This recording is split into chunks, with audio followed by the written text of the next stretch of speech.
Hello friends, ഇന്ന് നമ്മൾ ഇരുമ്പിപ്പുളി വെച്ച് ഒരു മോരുകറി ഉണ്ടാക്കാൻ പോവുകയാണ്. നമുക്ക് അതിന് വേണ്ടി ഈ ഇരുമ്പിപ്പുളി കട്ട് ചെയ്യാം. പിന്നെ അതിൻ്റെ കൂടെ ഒരു സവാളയും കൂടെ എടുത്തിട്ടുണ്ട്, ഞാൻ കട്ട് ചെയ്യാം. നമുക്ക് നമ്മൾ ഇരുമ്പിപ്പുളി അരിഞ്ഞിട്ടുണ്ട്, ഞാൻ ഇങ്ങനെ അരിഞ്ഞേക്ക് നമുക്കിത് ഇനി അടപ്പത്തോട്ട് വയ്ക്കാം. കഴിയതാണ്. ഒരു സവാളയും കൂടെ ഞാൻ ഇടുന്നുണ്ട്. സവാളയും കൂടെ നമുക്കൊന്ന് അരിഞ്ഞ്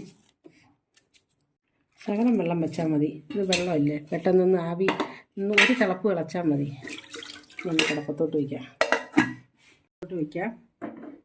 വേവട്ടെ. പുളി ഒന്ന് അരയ്ക്കാം മിക്സിയിലോട്ട്. പുളിയും തേങ്ങയും എല്ലാം കൂടെ ഒന്ന് ഒരുമിച്ച് അരയ്ക്കാം. ജീരകവും വെളുത്തുള്ളിയും തേങ്ങയും കൂടെ പുളിയും കൂടെ നമുക്കൊന്ന് മിക്സിയിലോട്ട് ഒന്ന് അരയ്ക്കാം. നമ്മൾ അരച്ചിട്ടുണ്ട്.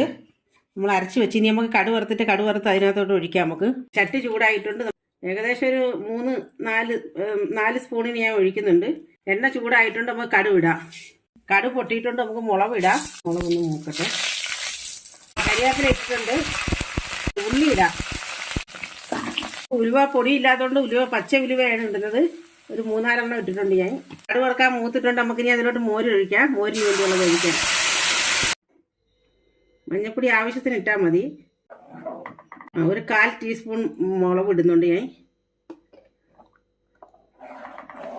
ആവശ്യത്തിനുള്ള ഉപ്പിടാം. ആവശ്യത്തിനുള്ള കളറും ആയിട്ടുണ്ട്.